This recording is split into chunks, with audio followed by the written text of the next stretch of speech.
Programming एक कोई नई कॉन्सेप्ट नहीं है। हम अपने निजी जिंदगी में हर चीज को कुछ प्रोग्राम से ही चलते हैं। समझ लीजिए कॉलेजेस रीओपन हो गए, तब आप क्या करोगे? आपका लाइफ में कुछ एक स्टैंडर्ड प्रोग्राम बनेगा। सुबह उठोगे, आप फ्रेशन अप होगे, ठीक है, कुछ ब्रेकफास्ट करोगे, कॉलेज बस पकड़ के कॉलेज आओगे, उसके बाद क्लासेस अटेंड करोगे, क्लासेस अटेंड करके वापस शाम को बस पकड़ोगे, वापस घर मकान जाओगे, घर जाके आप शायद पढ़ाई करोगे, सो जाओगे। ऐसा एक साइकिल चलता जाएगा। तो इसका मतलब प्रोग्रामिंग इंसान के लिए, हमारे लिए कोई नई चीज़ नहीं है। हम सब अपनी ज़िंदगी को कुछ ना कुछ एक पर्टिकुलर पैटर्न जो हमें अच्छा लगता है उस पैटर्न से हम प्रोग्राम करते हैं। तो अभी हमारा लाइफ का प्रोग्राम और कंप्यूटर प्रोग्राम में फ़र्क इतना ही है कि कंप्यूटर प्रोग्राम में आपको लिस्ट ऑफ इंस्ट्रक्शंस यानी list of steps in a sequence यानी वन स्टेप आफ्टर अदर देना पड़ेगा। समझ लीजिए अगर आप दिल्ली से देहरादून आ रहे हैं हमें मिलने, आपको आईएसबीटी यानी इंटर स्टेट बस टर्मिनस तक डायरेक्शंस पता है, आप बस लेके आईएसबीटी आते हो। आईएसबीटी से आगे आप ये चाहते हो कि मैं आपको एक स्टेप बाय स्टेप इंस्ट्रक्शन दे दूं ताकि आप मुझे ग्राफिकेरा यूनिवर्सिटी के अंदर आके हमसे आप मिल पाए। तो स्टेप नंबर 1 क्या होगा? मैं कहूंगा पश्चिम की तरफ नेशनल हाईवे 7 की तरफ बढ़िए, जहां पे आप आईएसबीटी सर्कल पे आप आ जाओ। जैसे ही आप आईएसबीटी सर्कल आओगे, आईएसबीटी सर्कल पे आप पहला एग्जिट लेके नेशनल हाईवे 307 जो सहारनपुर की तरफ जाती है 2 किलोमीटर आगे बढ़िए। उसके बाद आप क्या कीजिए, एक लेफ्ट टर्न लेके 1 किलोमीटर पोस्ट ऑफिस रोड पे चलते बनिए। 1 किलोमीटर बाद आप राइट टर्न लेके बेल रोड पे 200 मीटर ट्रैवल कीजिए और फाइनली जैसे ही आप एक लेफ्ट टर्न लोगे, वहां आपको ग्राफिक इनोवा यूनिवर्सिटी का बोर्ड मिलेगा। आप सिक्योरिटी क्लियरेंस लेके हमसे आके मिल सकते हैं। तो ये था एक सिंपल सा इंस्ट्रक्शन या प्रोग्राम हमसे मिलने की। अगर आप इसमें देखें, हमने एक पर्टिकुलर सीक्वेंस फॉलो किया है। ऐसे नहीं कि मैंने अगर सीधा पहला लिखा मैं turn left on to post office road, travel on ISBT for 2 kilometres, तब आप नहीं आ पाते।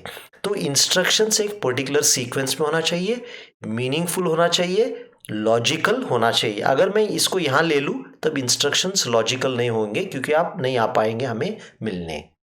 अब एक छोटा सा एग्जाम्पल लेके आपको समझाता हूं कि प्रोग्रामिंग क्या है या बेसिक कॉन्सेप्ट ऑफ प्रोग्रामिंग क्या है। समझ लीजिए आपके पेरेंट्स आपको कुछ पॉकेट मनी देते हैं हर महीने स्पेंड करने के लिए, ठीक है। तो समझ लीजिए आपके पेरेंट्स आपको 1,000 रुपए देते हैं जिसमें आप स्नैक्स कर सकते हैं, मूवीज देख सकते हैं और आपका शौक भी यह है कि बाकी पैसों से आप ऑनलाइन जाके मूवीज खरीदते हो, मूवीज डाउनलोड साइट से, और हर मूवी के लिए कुछ पैसे देते हो। तो इस प्रॉब्लम में इन्होंने क्या दिया है, कह दिया है कि एक गाने का कॉस्ट है 12 रुपया। सॉरी, मैं मूवी नहीं कहना चाहता हूं, मैं गाने को कह रहा हूं। तो एक मूवी का कॉस्ट है 12 रुपए। तो आप 1,000 रुपए में जो भी आपके पैसे बचेंगे या जितने भी आप गाना खरीदना चाहते हो, एट द रेट ऑफ 12 रुपया आप इंटरनेट साइट पे जाओगे, वहां नंबर ऑफ सॉन्ग सिलेक्ट करोगे। अगर आपको 10 सॉन्ग से तो 10 सॉन्ग सिलेक्ट करोगे, 10 सॉन्ग का पेमेंट करोगे। 10 सॉन्ग का पेमेंट होगा 10 इंटू 12 120 होगा। 120 आपसे डिडक्ट कर लेगा यूपीआई, क्रेडिट कार्ड जो भी हो, और आपको 10 सॉन्ग डाउनलोड करने की परमिशन देगा। तो अगर हमें इसके लिए प्रोग्राम लिखना है तब हम एक सिंपल सा फंडा बना सकते हैं। हम ये कह सकते हैं कि एक गाने का कॉस्ट होगा 12 रुपया। तो हमें ये पता करना चाहिए कि अगर हमने n नंबर ऑफ गाने डाउनलोड करना चाहते हैं, n कुछ भी हो सकता है, n 1 गाना हो सकता है, n 5 गाना हो सकता है, n 10 गाना हो सकता है, n 25 गाना हो सकता है। तो हमारे लिए सबसे पहले एक वेरिएबल चाहिए n, जिसमें हम number of songs user download करना चाहते हैं वो हम यूजर से मांग लेंगे। अगला स्टेप पे हम क्या करेंगे, नंबर ऑफ सॉन्ग्स को हम कॉस्ट पर सॉन्ग्स मल्टीप्लाई करेंगे। जैसे ही हम number of songs with cost per songs multiply करेंगे हमें टोटल प्राइस पता चलेगा और यूज़र से हम उस पेमेंट एक्सपेक्ट करेंगे। जैसे यूज़र पेमेंट करेगा हमें उसे डाउनलोड करने देंगे। तो अगर ये सॉन्ग परचेज करने के लिए हमें कुछ छोटा सा प्रोग्राम या लॉजिक डेवलप करना था तो हम ऐसे करते। सबसे पहले हम ये कहते enter number of songs you would like to download today. तो जो भी आप नंबर ऑफ सॉन्ग्स डाउनलोड करना चाहते हो आपको एंटर करना पड़ेगा, वो वैल्यू एक वेरिएबल n में चला जाएगा। सपोज आप समझ लीजिए आज कह रहे हैं आप 5 सॉन्ग्स डाउनलोड करना चाहते हैं, तब n का वैल्यू होगा 5।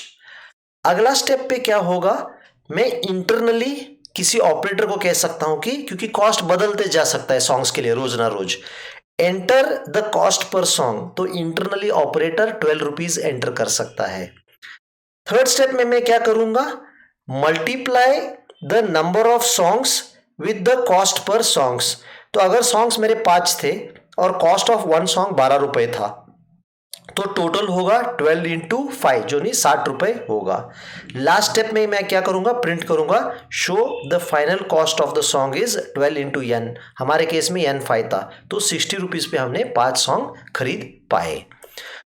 अब अगर आप देखें ये सीक्वेंस ऑफ इंस्ट्रक्शंस थे, इसे हम इंग्लिश लाइक लैंग्वेज में लिखे हैं और ये English like language to develop the logic of a problem हम इसे सूडो कोड कहते हैं।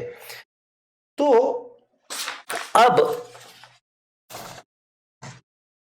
अगर इसे हम देखें तो ये स्टेप बाय स्टेप जो है हम इसे सीक्वेंस ऑफ इंस्ट्रक्शंस भी मान सकते हैं, यानी इसे हम पहला इंस्ट्रक्शन मान सकते हैं, इसे दूसरा इंस्ट्रक्शन, ये तीसरा इंस्ट्रक्शन और ये फोर्थ इंस्ट्रक्शन।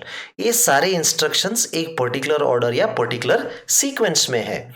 तो अगर हम इसे कंप्यूटर प्रोग्राम जैसे हाई लेवल लैंग्वेज या सी में कुछ लिख दिया तब ये बन जाएगा एक प्रोग्राम। तो हमने ये अंग्रेजी में लिखा, लेकिन जब हम प्रोग्राम लिखते प्रोग्राम हमारे ऊपर कुछ रूल्स ऑफ ग्रामर इंपोज करेगा। जैसे वो कहेगा कि हर इंस्ट्रक्शन के बाद एक सेमीकोलन होना जरूरी है, ठीक है, आप हर प्रोग्राम इंट मेन से स्टार्ट करना है, एक फ्लावर ब्रैकेट से स्टार्ट करना है। ये सारे रूल्स को प्रोग्राम का सिंटेक्स माना जाता है और हर प्रोग्रामिंग लैंग्वेज का सिंटेक्स अलग अलग होगा। कोई दो प्रोग्रामिंग लैंग्वेज का सिंटेक्स 100% सेम होना नामुमकिन है, क्योंकि जो डेवलपर्स है हर प्रोग्रामिंग लैंग्वेज का सिंटेक्स अलग अलग डेवलप करते हैं। तो जैसे हमारे में ये सूडो कोड लिखने में हमने कुछ रूल्स दिया, जैसे कि ये जो मैसेज है डबल कोट में आएगा, ठीक है, जैसे वेरिएबल है ऐसा आएगा, ठीक है, तो डेटा एंटर करने के लिए हम एंटर वर्ड यूज कर रहे हैं। तो उसी तरह कंप्यूटर लैंग्वेजेस में भी कुछ रूल्स इंप्लाई हो सकते हैं जिससे हम अपना काम करा सकते हैं। जैसे मैंने पहले भी कहा था कि हर सेंटेंस के बाद कंप्यूटर इंसिस्ट कर सकता है कि सेमीकोलन से उसे समाप्त करे। अगर हमने समझ लीजिए कंप्यूटर में कोड लिखते समय अगर हमने सेमीकोलन डालना भूल गया तब एक मैसेज आएगा और उस ऐसे मैसेज का नाम होगा सिंटैक्स एरर। अगर हमने ग्रामर में गलती कर दिया उसे ग्रामेटिकल मिस्टेक कहते हैं। उसी तरह अगर कंप्यूटर प्रोग्राम में ग्रामर मिस्टेक हो गई उसे हम सिंटैक्स एरर कहते हैं। अब जैसे मैंने पहले कहा था हर प्रोग्रामिंग लैंग्वेज अपने आप में एक यूनिक होता है और अपने आप का सिंटैक्स यूनिक होगा। फोर्ट्रॉन का सिंटैक्स कोबॉल जैसा नहीं होगा, कोबॉल का सिंटैक्स सी नहीं जो होगा, सी और सी प्लस प्लस का सिंटैक्स थोड़ा बहुत मिलते होगा लेकिन काफी डिफरेंसेस है। अब अगर आप ये सारे देखे हैं, ये फॉन्ट है ब्लू कॉन्सोलस। हमारा कोड जो मैं दिखाऊंगा इसी पर्टिकुलर फॉन्ट में होगा, ब्लू कॉन्सोलस, ब्लू कलर नहीं होगा लेकिन कॉन्सोलस फॉन्ट में होगा। ये सारे इंस्ट्रक्शन जो मैंने अंग्रेजी जैसा लिखा है इसे हम सूडो कोड कहते हैं। अभी प्रोग्राम लिख सकते हैं, वो ग्रामर सही हो सकता है लेकिन उसका लॉजिक गलत हो सकता है, तब हम क्या कहेंगे, program is syntactically correct but its semantics are wrong. Semantics मतलब प्रोग्राम का लॉजिक। केवल ग्रामर सही होने से काम नहीं चलेगा कंप्यूटर में, उसका लॉजिक भी सही होना चाहिए। तो अगर आपने लॉजिक में गलती कर दिया तो हम कहेंगे आपका प्रोग्राम में सीमेंटिक्स यानी सीमेंटिक या लॉजिकल एरर्स है। तो ये था पार्ट 1 जिसमें हमने बेसिक कॉन्सेप्ट ऑफ प्रोग्रामिंग के बारे में समझाया।